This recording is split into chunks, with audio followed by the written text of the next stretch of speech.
السلام عليكم، نورتونا في المطبخ ومع شيرو. بتكونوا بخير، يومكم مبارك بالصلاة على رسول الله. أول حاجة نبدأ بذكر لا إله إلا الله محمد رسول الله. صوتنا اليوم مبكبكة محرحراكي وتبكبك على النار كيف ما شفتوا، وهنا بعد استوت. شوف كيف تبكبك. يلا مع بعضنا ونقول الطريقة. أسهل وأسرع أكلة تديريها في على حسب عدد الدجاج واللحم، عشان ما نكذبوا. لو بالدجاج تاخذلك 15 دقيقة على النار مستوية وتجنن وطعمها من الآخر، وكلها في طنجرة واحدة. لو لحم على الساعة على حسب لحمك اللحم بتاعك. المهم يلا مع بعضنا ندير وضعها. أول حاجة تجيبي بصلتك وتقرضيها ناعم كيف ما تشوفي، أما تحطيها في الكبة براحتك انتي whatever اللي يريحك، وتحطيهم وتودي.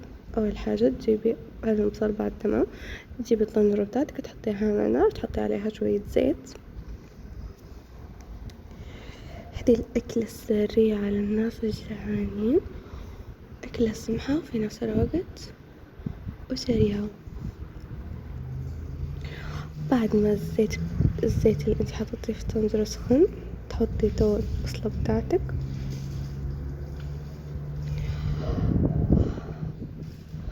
وتعطيها شوية ملح، تحطي قرن فلفل لو تبيها حارة من البداية.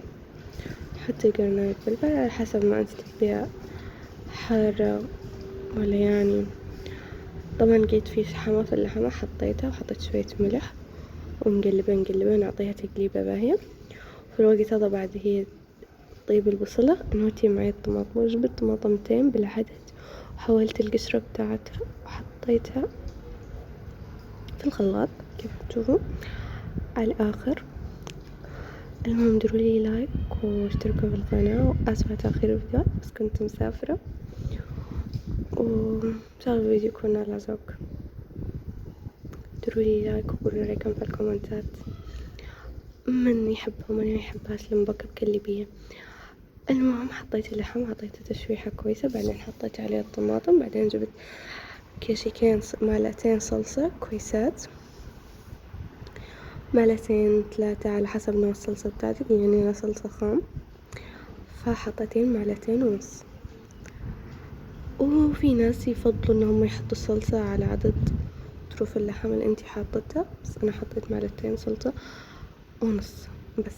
المهم حطيت نص كشيك كركم، هي الأكلة هذه تعتمد على الكركم والفلفل الأسود بس المبكبكة. المهم حطيت نص كشيك كركم كيف ما تشوفوا، وجبت معي توابل بهارات لحم حطيتها ومنها فلفل أسود. كتري يا حبيبتي، كل ما تكتري كل ما الصرف يبان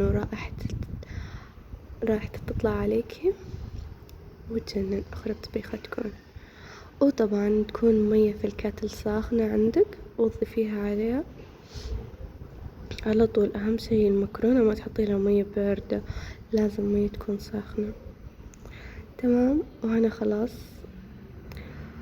كذا ندير في السلطة. كانت المكرونة خشت في الاستواء، اللحم سوري خش في الاستواء.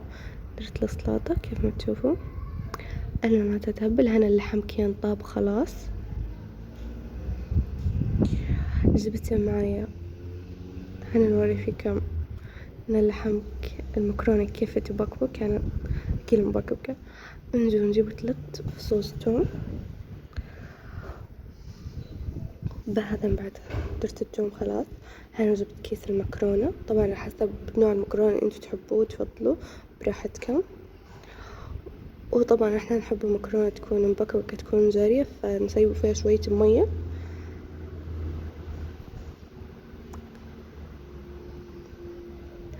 انتي لو ما تبيها جارية فتسيبيها على النار لين تشرب شوية من المي، بعد تخليها تغلي لين تشرب شوية، بعدين تحطي المكرونة بتاعتك.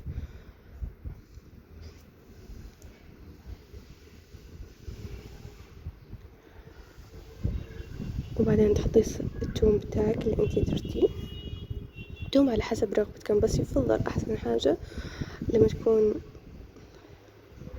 كيس واحد 2 فصين توم 3 فصوص 4 فصوص، بس ما تكتري. اوكي كلمة كتريكم.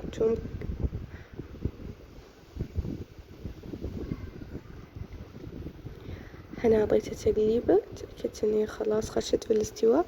جبت معي كزبر معدنوس، ما نعرف على حسب شو تقولوا له في بلادكم، الخضرة حطيتها عليها تعطي طعمة مش عادية من الآخر. أنا خلاص يعتبر إن هي وشك على الاستواء، حطيته وبدون ما ينقل بس سيبته هيك. بعد استوت المكرونة قلبتها وصبيتها عادي جدا. ولو وصلتوا لعندنا ادرولي لايك وقولولي رأيكم في الكومنتات. شكل المكرونة بتاعتي جميلة وكان طعمهم مش عادي. وهنا بعد خلاص استوت وحطيتها، وإن شاء الله الفيديو كان نال إعجابكم، وسيبكم في حفظ الله. مع السلامة.